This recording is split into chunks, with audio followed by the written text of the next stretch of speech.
رحماني ضوي دل سحفريك وابوي رحماني ضوي دل سحفريك وابوي رحماني ضوي زەردووی وەک تیرەیەکی گرنگ و تێکۆشەر لە ناو نەتەوەی کووردا ناسراون. بەشێک لەم تیرەیە لە ناو جوگرافیای هەورامانی لەهۆن دانیشتەجێن و بە گوندەکەیان دەوترێت زەردوویان. ئەم گوندە لە بنەڕەتدا ناوی ڕوان بووە بە دانیشتوانەکەشی وتراوە زەردووی، بەڵام بەهۆی کۆچکردنیان لە گوندی ڕوانەوە بۆ ئەو شوێنە ئێستا ناوەکەشی گۆڕاوە و بووە بە زەردوویان. ئەم گوندە بە یەکێک لە کۆنترین شوێنەکانی قەزای پاوەدا دەنرێت. مێژووی ژیانتیایدا بۆ سەردەمی بەر لە شارستانیەت دەگەڕێتەوە، واتە ئەشکەوت یەکەم وێزگە و یەکەم پەناگەی ژیان بووە. ڕیشەی زمانەوانی زەردوویی بۆ ناوی زەردەشتیەکان دەگەڕێتەوە. دانیشتوانی ئێرە بە شێوەزاری سۆرانی جافی دەدوێن. بەشێک لە زمانی فارسی و شێوەزاری هەورامی تێکەڵ بووە و لە کاتی گفتوگۆدا بە ئاشکرا هەستی پێدەکرێت. جوگرافیای زەردووی لە ڕووی داریەوە سەر بە شارۆچکەی باینگان و قەزای پاوەیە. 9 کیلۆمەتر لە باینگان و 29 کیلۆمەتر لە پاوە دوورە. ژمارەی دانیشتوانی 1100 کەسە و هەر یەکە لە گوندەکانی تین، دەودان، ماسان و بەلەبزان دەبن بە دراوسەی. جوگرافیای سیاسی ئێرە دەکەوێتە هەورامانی لەهۆنەوە. ئەرز بکەم لەگەل هەورامانە ئەمە ارتباطی نزیکیمان هەوەیەک و ارتباطمان هەزوویەکەوە، بەڵام لە زمانی قەدیمە وەکو تعریفەکەن کە قبل از بیرۆوەری من بە تۆسی مالکیت مالکان بوون لە وڵاتی حاکمیتیان کردگە ئێمە تەواوعی مالکی جوانڕۆگین هەورامانینی هەورامانوگەن تا مەزەلەن بعضی موقع اختلافاتیان بووگە لە بینی خۆیانە ارتباطی ئەمەشڕۆمان خەتوگە بەخاتیەوە کە مالکەکان ارتباطی نەوگەویەکۆ مەسەلەن اختلافیان بووگەیەکۆ ئێمەش ارتباطمانەوە فقط حاڵ حاضر اختلافمان مشکلی نییە لەگەل هەورامانە ارتباطی کاملمان هەوو هەتا بۆ نمونە فرە کەسێک لە لای ئەمە قومێتیەکەن لەگەل هەورامیەکانە هەورامیەکان لەگەل ئێمە قومێتیەکەن ارتباطمان هەزوویەکۆ تێکەڵا هەین. ئەمە زەردۆیە زەردۆی تەواوعی بەخشی باینگانە باینگان تەواوعی شارستانی پاوە شارستانی پاوە تەواوعی وسانی کرماشانە و منطقەی بێژم ڕشتەکوێی زاکروسە هەمە قەرارمان گرت کە نزیک بە در حدودی 2000 متر ساعت زیاتریش بوێ نزیکن و ئاوی سیروان هەزوو بکەم لە حدودی ڕشتەکوێی زاکروس ئاتاشگە بێژین در حدودی 2600 متر شتێ وە من وتیانە لە سەطحی دەریا بەرزترە. بعد ئەمە عشرەتێکین لە وڵاتیان مشغولین وە کاری دامداری مشغولین وە کاری باغداری مشغولین وە قبلەن بوو وە کاری سەقسچنی بەڵام ئێستا موقعیت جۆرێکی کردگە کاری سەقسچینەکەمان نەماگە بەڵام لە واقع ئەم مردمەکەمان مردمێکی مەحرومین ئەمە مردمێکی فەقیرنشینین لە وڵاتیان شوێنەکەمان سەختە کشاوەرزیمان نییە ئەو دامداری و باغداری ئەیکەن وڵاتی هەموو مردمی هەمە لە وڵاتاییەکە لە واقع جوابووی زندگی مردم نییە. 9 کیلومتر ئێمە لە بەخشی باینگان دوورین تقریبا 28 کیلومتر لە شاری پاوە دوورین 120 کیلومتر ئێمە لە حدودی 120 کیلومتر لە وسانی کرماشان نەدوورین فاصلەمان هەست هەتا درۆم نەکردوێن دەکەی 720 کیلومترێکی وا لە زەهنما بوێ لەگەڵ تارانە فاصلەمان هەست.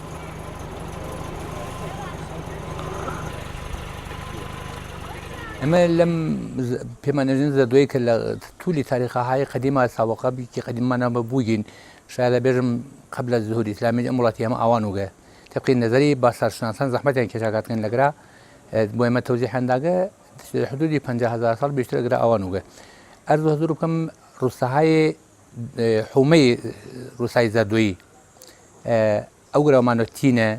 و خوارد ڕووسای دەوزانە ئەو لامانۆ ڕووسای هێرتا و ماسان و هەزوو هەزوو بکەم زی و بەلەبزانێ لەمە ئێناخی بعد ئەو ڕووسای بەلەبزانە بعد ئەو ڕووپاوە بڕۆینەوە ڕووسای دشەز پشت سەرمان ئەوە من لەم ناوەڕاستە قەرارمان کرد کە ئیتر بەرحاڵ ئاهەنگەری تیاوگە هەزوو هەزوو بکەم هەلاجی تیاوگە هەلاج نەوگی و کوڵە باڵۆمانیان کردگە جۆڵەکی تیاوگە جۆڵەک مەوج و بەڕە و ئەم شتانیانە کردگە سەنعەتکار بووە لە وڵاتی ئەمە بەڵام ئێستا تەهاجمی فەرهەنگی و مەسەلەن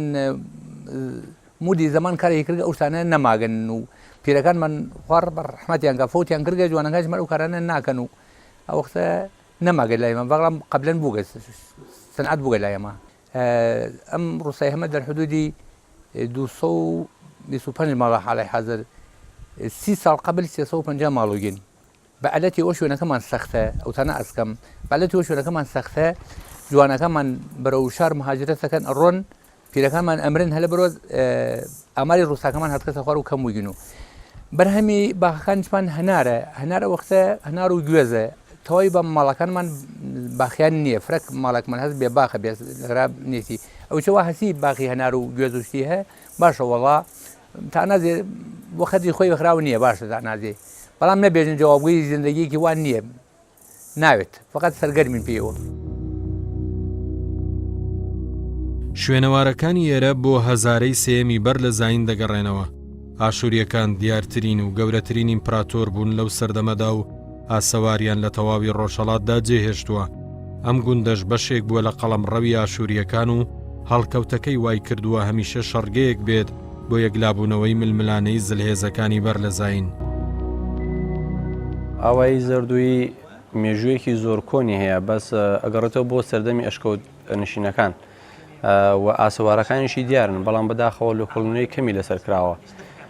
بۆ نمونە بایەخی کەمی پێدراوە چون شوێنێکی پەرت بووە شوێنێکی بوومبەست بووە کەمتر هاتوون بۆ زەردووی وەک شتێک کە دیار بێت لە 3500 ساڵ پێشەوە 3000 بەرەو دواوە ئاسەوارەکان دیارن وەک دەستنووسراوی ئاشوورەکان وەک هێرشی ئیسلام بۆ سەر زەردووی کە لێرش گۆڕە بە کۆمەڵەکانیان دیارن وەک بڵێن ئەوەی کە سەدامی شێرشی بۆ کردووە مەسەن نەیداوە لە پاوە داوێتی لێرە زۆرتر یا مەسەن ڕەزاشا خۆی یا خانەکانی سنە زۆربەی نووسراوەکانیان وکوایە توڵا مردوو خۆمانیش نووسراوە ئیشاریان پێ کردووە زۆرتر بۆ زەردووی نامایان ناردووە زۆرتر مرکزیان زەردووی بووە و پاوە ئاوایەک بە ناوی سەردیە بووە سەردەمی ساسانیەکان کە سەردارێکی ساسانی بناوی پاو لێوێ بۆ بە خۆشەویستی ئەوە ناونراوە پاوە حتا پێش پاوە و پێش جوانڕۆ زەردووی هەبووە بەس زەردووی چون جێگەی ماڵ دروستکردن و ئەوانەی نەبووە زۆرتر کۆچیان کردەوە بۆ کرماشان وێستانی وی وڵاتانی ئەوروپی و ئینگلیسەوانە هە زەردوین یا کرماشان زۆربەی کرماشان زەردوویە بەڵام وەک بڵێن کە لە شوێنی جوغرافیاییوە زەردووی پێشتر وەک ئەوەی کە پاوە گەورەتر بۆ ئێستا بۆ بەش ڕوانسەر بەشێکە جوانڕۆ بەشێکە سەلاز بەشێکە جیان کردوتە کە پێشتر سەر بە پاوەبوون زەردوویش تا گردنە کە 10 کیلومتری پاواکە هیچ زەردووی بووە و لێرێشەوە تا هەڵەبجە هیچ زەردووی بووە بەرەو شارە زور و لەم لایشەوە تا ئاتەشگەی پاوە ئێستا ئاتەشگەی پاوە مڵکی زەردوویە لە حاجی جوغرافیاییوە خودی زەردووی خودی وشەکە بەمانای زەردوشتیەکانەوە هاتووە پێشتر پیان وتووە زەردوشتیەکان پاشەوە پیان وتووە زەردوویەکان دوای بۆ بە زەردویان دوای بۆ بە زەردووی ئێستا پێڵێن زەردووی بەڵام لە پاوەوە کە کەسێک بۆ ئێرە دێت ئەڵێن بۆ کوێڕۆی ئەڵێ بۆ زەردویان ئەڕۆمێشتا لە ناو خودی پاوە ناوی زەردویان باوە بەس لە ناو زەردوویە زمانمان تێکەڵی جافی بووە بە بۆنەی خانەکانی جوانڕۆ و سنەوە بووە بە تێکەڵی جافی و سنەیی تێکەڵی هەورامی بووە وشەی هەورامی تایە بە بۆنەی هەورامیەکانەوە بە وشەی فارسیشی تایە بۆنەی ئێستەوە کە بە فارسی دەخوێن و ئێستا بەڵگە و شتی بڵێن ئەو سەردەمانە کە ماون هی ئیسلامەکان و ئاشووریەکان ویانە قورئانی باینە مزگەوتەکە مزگەوتی عەبدوڵای کوڕی عومەرە کە لێرە هەیە و سێپیرەکان سێپیرەمان لێرە هەیەن بە ناوی پیرەخاسە کە ئێستا بووە بە مەکتەب پیروەلی کە بەرامبەری خۆمە پشتری خۆمە ئەو لایش پیر ئامەدرانی پێژنیانی هاتوو مرد و باوە کۆسەش کە لە ناوەڕاستی هەرسەکەیانە و زۆر شتانی ئاسەواری وەکو کێشان لە نای کوردیا ینی وەزنکردنە ئێمە کێشانمان هەیە دەرەگە ینی ورودی ئاساملە ینی ئاسایش لە ئاسایش وەرگیراوە مەرێکە ژاندارمری لەوە گیراوە زۆر نیشانانێکمان هەیە هی حکوومەتێکی گەورە کە لێرە بووە بەڵام ئێستا ئەم حکوومەتە کە لێرە بووە لە نای ئەم ئاوایە نەبووە ئەم ئاوایە ناوی ڕوانە تایفەکەی ناوی زەردووی ئاوایەکە لە پشتەوە بەبەست بەچوو هۆکارێک و کەی خاپور بووە دیار نییە زردویەکان لە زەردە لە هەڵەبجە کە زەردە سەر بەداڵاو و یارەسانە کە گۆرانەکانن ئێستا یەک تایفەیەکیش لێرە هەیە بە ناوی گۆران خۆی لەوێ ئەژین بڵاوەن زەردوی بۆ نمونە لە حتا شماڵی شەنە زەردوی لە پاوەها لە مەریوان ئاوایە کەس هەر بە ناوی زەردۆیان ئێستا زۆر شتانی مێژوویشیان هەر لێ دۆزیوە زەردۆیشن سەردانی ئێرەشەکەن وەک وشەیش کە بڵێن مانای وشەی ئێرە چییە ینی زەردۆشتەکان و لە زەردشتیەوە گیراوە ماگیان وەسەلێ سالاوری تۆ چنێ سالاوری جاڵێ ئاسکەکەی وەسەلێ گیان تۆ دەشتی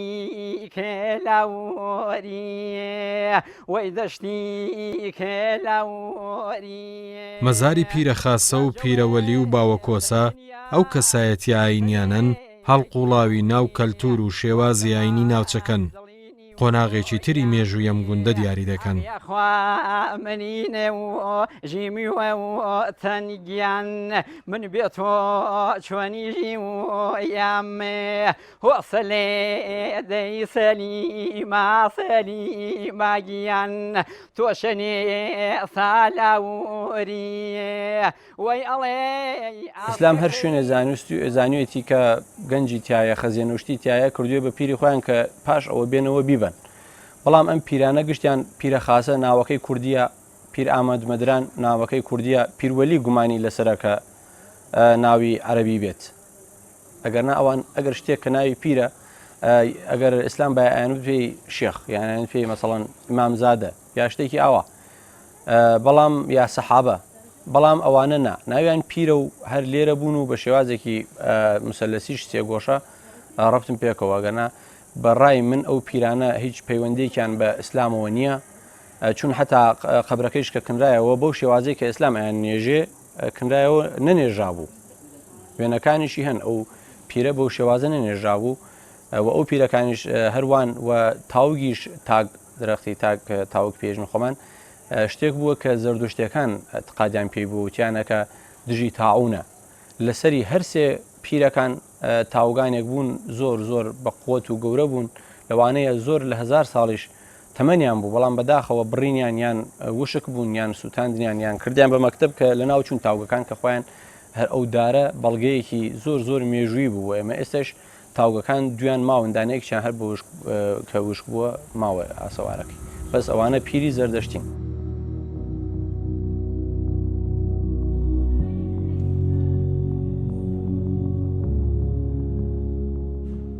ژووری میراتی نادیار وەکو پێشەنگایەکی تایبەت بە گوندەکە ناسراوە ئەو شوێنەیە لە ناو ئاواییدا هەندێک میراتی نەتەوەی تێدا پارێزراوە بەشێک لەو میراتانە لە چوارچێوەی تابلۆیەکدا چێشراون و بە دیواری ژوورەکاندا هەڵواسراون تابلۆکان نەریتی کۆمەڵایەتی و نەتەوەیی و ئاینی گوندەکە پیشان دەدەن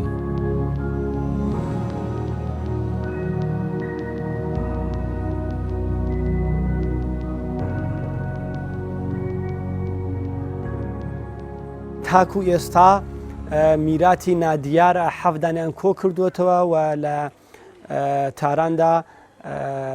تاپۆی نەتەوەتیان کردووە وەکو جێژنی نەورۆز وەکو جێژنی چلەی هاوین وەکو جێژنی هەنار وەکو بنێشتکردن لە داری وەن وەکو تۆپقار و چەندهای چەند نەوع میراتی نادیاری تر و چەندها و چەند میراتی دیاریشیان ئامادە کردووە کە تاپۆی نەتەوەیەتی بکەن ئەم گوندە هەروەها هەر لە کۆنەوە شوێنی پیشەسازیەکانی جۆراوجۆر بووە کە بەداخەوە هەندێک چەند ساڵ پەراوێز کەوت و توانیمان کە ئەمانە سەر لە نوێ زیندوو بکەینەوە وەکو قەڵەمزەنی وەکو دوورینەوەی کلاشی کوردی کە ئێمە شێوازێکی تر کە بۆ ژنانیش بتوانن بەکاری بێنن لی دروستمان کردووە دووبارە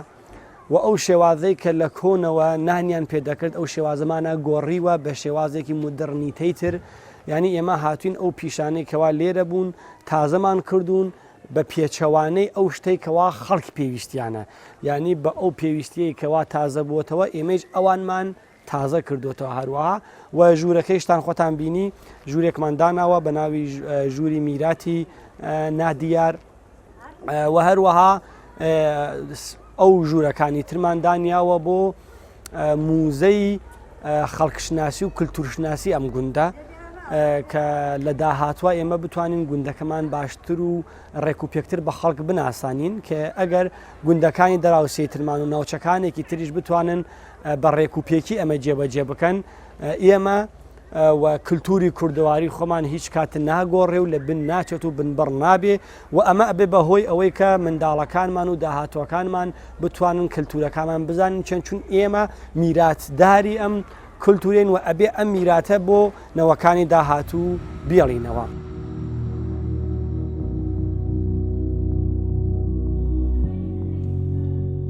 ئەو ڕسمانەی کە لەسەر دیوارەکە و لەسەر ژووری میراتی نادیار کێشرا بوو هەر کامیان تایبەت بوو بە کەلتور و مێژوویەکی زۆر کۆنی ئەم گوندە و میراتێکی نادیار وەکو نەورۆز کە نەورۆز لە ناو ئێرانە بە نێوی کوردەکان و بە مرکزیەتی ئەم گوندە سەبت کراوە هەروەها جێشنی ئەنار جێشنی چلەی هاوین کە لە ناو کوردەواری خۆمانە بە نەورۆزی تاوسانیش یان نەورۆزی هاوینیش ناوبانگی دەرکردووە بنێشت کە بناخەی و بنچینەی لێرە بووە و لێرە دەستی پێکردووە بنێشتکردن لەسەر داری وان و هەروەها خودی ئێڵی زەردۆیی چون ئێمە بنەماڵەمان هەیە بنەماڵە دوای بنەماڵە ئەبێ بە خێڵ دوای خێڵ ئەبێ بە تیرە دوای تیرە ئەبێ بە تایفە دوای تایفە ئەبێ بە ئێڵ کە جەمعی چەند ئێڵ ئەبێ بە قەوم کە ئێمە سەر بە قەومی سۆرانی بایەزیدین و لەگەڵ ئەردەڵانەکانە دەبین بە یەکێک بەڵام بەشێکی تر لە خەڵکی ئەم گوندە خەڵکی گۆرانە خەڵکی گۆرانە کە ئەو گۆرانانەی سەر لە زەردە و لە سەی محەممەد و یاران دەژین حتا ئەو گۆرانانە کە لە هەورامان دەژین لەگەڵ خەڵکی ئەم گوندە ڕیشیان یەکێکە و لە یەک شوێنە هەبوون لەسەر ئەو ژوورە ئەمە کێشراوە کە خەڵک پیشە و ڕیشە و وێژەی ئەم گوندە و خەڵکی ئەم گوندە بزانێت کە چیە ئەو گەشتیارانەی کە تێن بۆ ئێرە یان ئەو منداڵانەی کە لێرن گەشتیارە کە دێوێرە بە دیتنی ئەو ژوورە لە مێژوو و کەلتوری خەڵکی ئەم گوندە تێدەگات و دەبێ بە سەفیرێک بۆ هەڵگرتنی ئەمیراتی ئێمە و ناساندنی بۆ گەلانێکی تر. یەکێکی تر لە چالاکیەکانی دانیشتوانی ئێرە داهێنانێکی نوێ بۆ پەرەپێدانی نانی هەورامی ئەویش دروستکردنی ئامێرێکی نوێ بۆ نانکردن کە چەند ساجێک پێکەوە بەسراون و لە ڕێی بزوێنەرێکەوە دەخولێنەوە ئەمە ژاسانکاریە بۆ ئەو خانمانەی دەیانەوێت بە کاتێکی کەم زۆرترین نانی هەورامی دروست بکەن.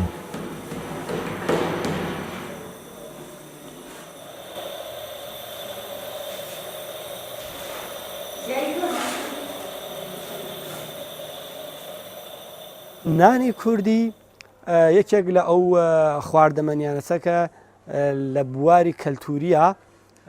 بەشێکە لە کەلتوری کوردەواری چون کەلتور زمانە لیباسە ڕسم و ڕسوماتی خۆمانە مۆسیقامان و شتانێکی تر کە خواردەمەنیەکان بەشێک لەوەنەوە ئەم بەشە نانیش بەشێک لەوەیە ئێمە هاتین ئەو کەسانێکەوە لە ڕابردووە بە ساج و بە چڵک و بە دوای بوو بە گاز و ئەمانە نانیان دەکرد و کەم خەریک و لە بین دەش و پەراوێز دەکەوت ئێمە هاتین دەستگایەکمان بۆ دروست کرد کە بتوانین ئەمە هیچ کە هەڵی بگرین و نەهێڵین بفەوتێ بتوانین بۆ دەرهاوسەکانیشمان ئەمە پەرە پێ بدەین کەڵعان لە شاری فارس و لە سیستان بەلوچستان و لە گیلان و لە تەورێز و لە ئیلام و لە خوزستان ئێمە ئەم نانمانە بردووە و ئەڵان لێوێ کارگەمان هەیە ینی نانی کوردی و خوانی کوردی درێژەی خستۆ بۆ ئەوێ و ئەمە هەمووی ئەو دەستگاڵ پیشەکەدی هەمووی خۆم دروستم کردەوە لە ئیدەی خۆم بووە و بەس کاری دروستکردنەکەی و جۆش و جۆشکارەکەی خۆم نەبوو هەمووی خۆم جێبەجەم کردووە.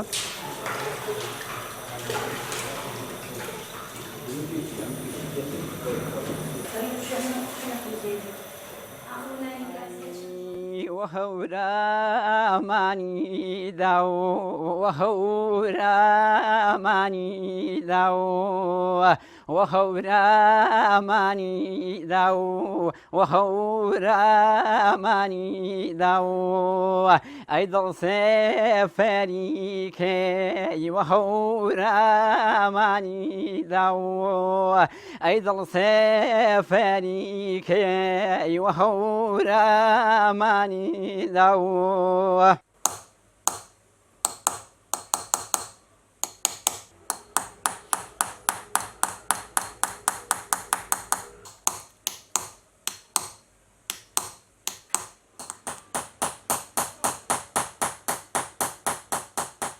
قەڵەمکاری یەکێکە لەو پیشانەی لە ئاوایی زەردوویاندا برەوی هەیە. لە ڕێی فێرکاریەوە گەیشتووەتە ئەم گوندە. زیاتر ژنانی ئێرە بەم پیشەیەوە سەرقاڵن.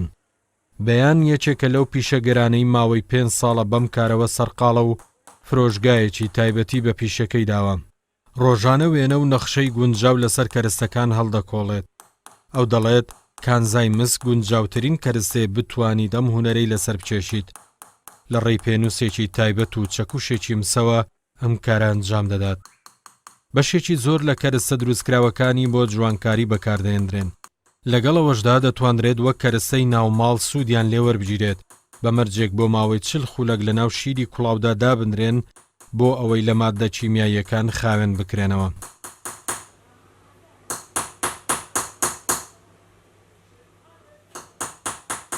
نزیکە بە 5 ساڵێکە لە گروهی ئاتۆرگە مەشغوڵە بە کاری قەلەمزەنیم. قەلەمزانی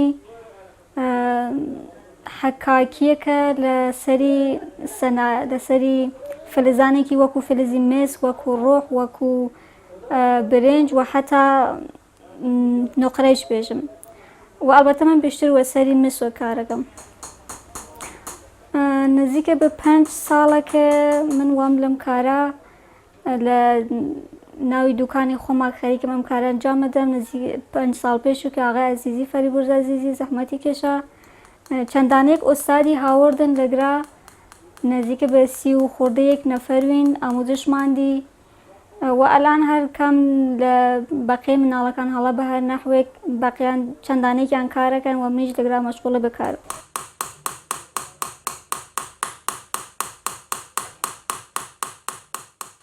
مواد ئەوەڵیەی ئەم کارە مامۆلەن یەکی خودی فلزەکەس، دوو چاکۆشێکە، چاکۆشێکی کە باید حتما فلزی وێت، بعدی چەندەوە قەڵەمێک هەست، قەلەمەکانی باید کۆلەم فلزی ون، بیشتر لە فلزی فولاد استفادە ئەکرێت.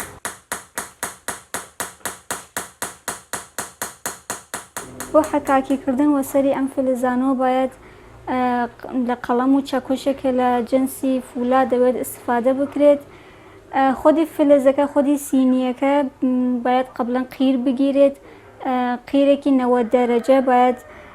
قیرە ئاو بوێت، بعد خاکەستەر و گەچ باید مەخلوطی بوێت، دوای ئەوەکە ئاو بوو بعد سینیەکە قاڵب گیریاگەز ئەڕژێنە نای ئەو سینیە. بعد چەند ساعتێک کە سارد بووە ئەو مۆقە توانین تەرخ پیادەکەینە ملی و کاری لەسەر بکەین. تەرخ پیادەکردنەکەیش لەسەری ئەم سینیە واینەسەکە ئەتوانی هەم خۆت نەقاشی وەسەر بکێشی، ئەگەر نەقاشی خاستوێت کە خێلە خاستر ئەتوانی نەقاشی وەسەری خۆدی سینیەکەەوە بکێشیت. ئەگەریش کەمی مشکل وێ بۆت ئەتوانیت نەقاشیەکە چاپ بکەیت وە سوورەتی کاغەز بیچەسپێنی تەقەی سینیەکە. بعد وە قەڵەمانێکی ئەوەڵیە کە ئەوەڵین قەڵەمێکی باید استفادە بکەیت، قەڵەمێکی تێژە و ناوی قەڵەمی نیمبۆر وە قەڵەمە تەرحێکە واوە سەری کاغەزەکەەوە پیادەکەیتە سەری خۆدی سینیەکە.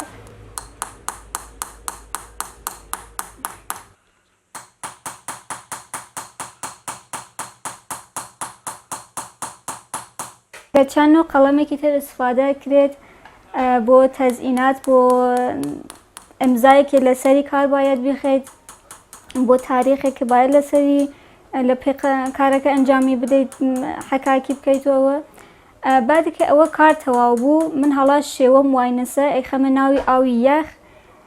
خودی سینیەکە وە قیرەکەەوە ئەیخەمە ناوی ئاوی یەخ تا چەند ساعتێک کە قیرەکە بە تۆری کولی باید یەخ بوەسێت کامەڵەن سارد بێتەوە بە چەند زەربەوە چاکۆش یەکەم یا دەیەکەمە زەوی سینیەکە لە قیرەکە کامەڵەن جگەیەوێتەوە یە مەقدارێکیش کە ماوێتەوە و ئەخەمە بەری خۆر یا مقداری نەفتەکەمە سەریە ئێتر کامەڵەن تەمیزەوێتەوە.